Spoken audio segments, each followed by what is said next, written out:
తిరుమల లడ్డు ప్రసాదంపై జరుగుతున్న వివాదం నేపథ్యంలో దర్శి ఎమ్మెల్యే బూచపల్లి శివప్రసాద్ రెడ్డి వినూత్నంగా నిరసన తెలిపారు.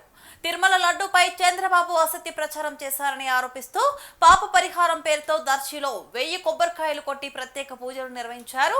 అలిపిరి పేలుడు ఘటనలో సాక్షాత్తు వెంకటేశ్వర స్వామి చంద్రబాబును కాపాడారని, అలాంటిది ఎటువంటి ఆధారాలు లేకుండా స్వామివారి ప్రసాదంపై అపనిందలు వేయడం ధర్మమేనా అని బూచపల్లి ప్రశ్నించారు.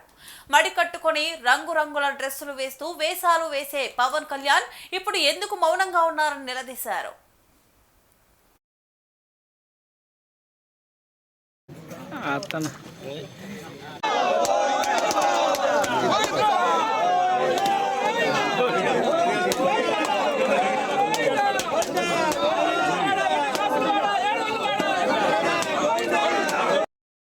ప్రపంచ ప్రఖ్యాతిగాంచిన హిందువులు పవిత్రంగా పూజించే తిరుపతి వెంకటేశ్వర స్వామి మీద చంద్రబాబు నాయుడు గారు కావాలని అసత్య ప్రచారాలు చేసి ఆ లడ్డులో జంతు కొవ్వు కలిసింది, పంది కొవ్వు కలిసిందని చెప్పేసి అసత్య ప్రచారాలు చేయటం వల్ల రాష్ట్రంలో హిందువులు మనోభావాలు దెబ్బతిన్నాయి. కాబట్టి దానికి ఈరోజు దర్శి నియోజకవర్గంలో వైఎస్ఆర్సీపీ కేడర్ మొత్తం కలిసి వెంకటేశ్వర స్వామి దగ్గర పాప పరిహార పూజలు చేయడం జరిగింది. ఈరోజు రాష్ట్రంలో చంద్రబాబు నాయుడు గారు ముఖ్యమంత్రి అయిన తర్వాత ఎన్నో విధాలుగా వైఎస్ఆర్సీపీ మీద, వైఎస్ఆర్ కాంగ్రెస్ పార్టీ మీద, జగన్మోహన్ మీద కావాలని చెప్పి ఎన్నో ప్రచారాలు చేస్తున్నాడు.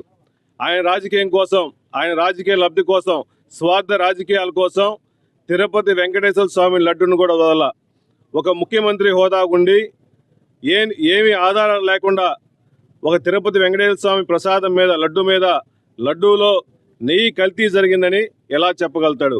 ఒక బాధితాభావంగా సీఎం కుర్చీలో కూర్చొని అతను రాజకీయాల కోసం, రాజకీయ లాభం కోసం ఎన్ని చేస్తున్నాడు. అయ్యా చంద్రబాబు నాయుడు గారు, మీరు గుర్తుపెట్టుకోండి, అలిపిరి బ్లాస్ట్లో కూడా వెంకటేశ్వర స్వామి మిమ్మల్ని కాపాడింది.